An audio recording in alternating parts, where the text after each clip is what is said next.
A teen out of Alabama is currently in custody for killing his own parents after they tried punishing him for throwing a party while they were away. 17-year-old Jesse Holton is currently being held on a $150,000 bail and has been charged with murdering his own father, Mike Holton. Multiple reports claim Jesse threw a house party, which in turn completely trashed the house. When Jesse's parents returned to find the house trashed, they decided to discipline the 17-year-old and actually handcuff him. Mike Holton then called the town sheriff, who went and sent an officer to the Holton house. The officer arrived to find the house trashed with stuff all over, including a pipe that was used to smoke some weed. Mike also apparently told the officer he wanted to sign a juvenile warrant against his own son. Elmore County Sheriff Bill Franklin went on record saying, "Our deputy left and everything was calm." Then about 20 minutes later, we get another 911 call. The 17-year-old went to a next door neighbor and told him something like, "There's a problem over here." Upon the return to the Holton house, he found Mike Holton, 37, dead with a gunshot wound to his head, and April Holton, also 37, barely breathing with a gunshot wound to the head. April died in the hospital the next morning. Franklin goes on to say, "From the first call, our deputy got the impression that Mike Holton had enough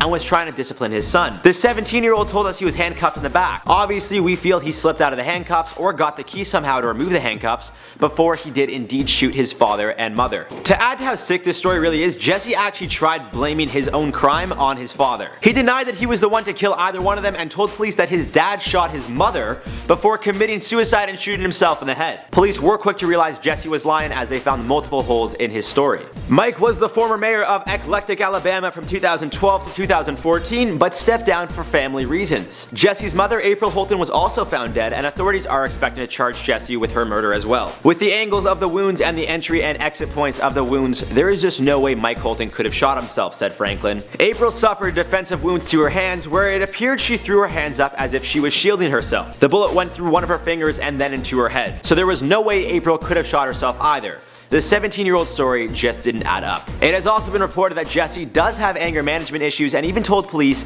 that he gets easily agitated if he doesn't smoke weed and take Adderall. As sad as this tragic story really is, Jesse doesn't seem all that distraught about it. Franklin continued by saying he hasn't shown any emotion at all. Most people would be bawling their eyes out if their parents had been killed. So not only did the sick kid kill his own parents for trying to discipline him for throwing a party, but he doesn't seem all that upset about it. Something is definitely wrong here. Although Jesse is being charged as an adult, which he should be, there's clearly something wrong upstairs. No one in their right mind would not only kill their own parents, but then try to blame their dad for the whole thing. And on top of that, not to show any emotion? I'm not a doctor, but this kid clearly has some sort of mental disability. If he pleads insanity, I really wouldn't be surprised. Not to say it justifies his actions whatsoever, but I truly think this kid needs some serious help. In another tragic story, a woman has lost her baby due to a racist attack in Milton Keynes. A 34-year-old pregnant woman was racially assaulted while grocery shopping on August 6th, and after being kicked in the stomach, actually lost her unborn baby. There doesn't appear to be any connection between the victim and the attacker, who began by shouting racist insults at the pregnant woman. He then followed her to her car and kicked her in the stomach after attacking another man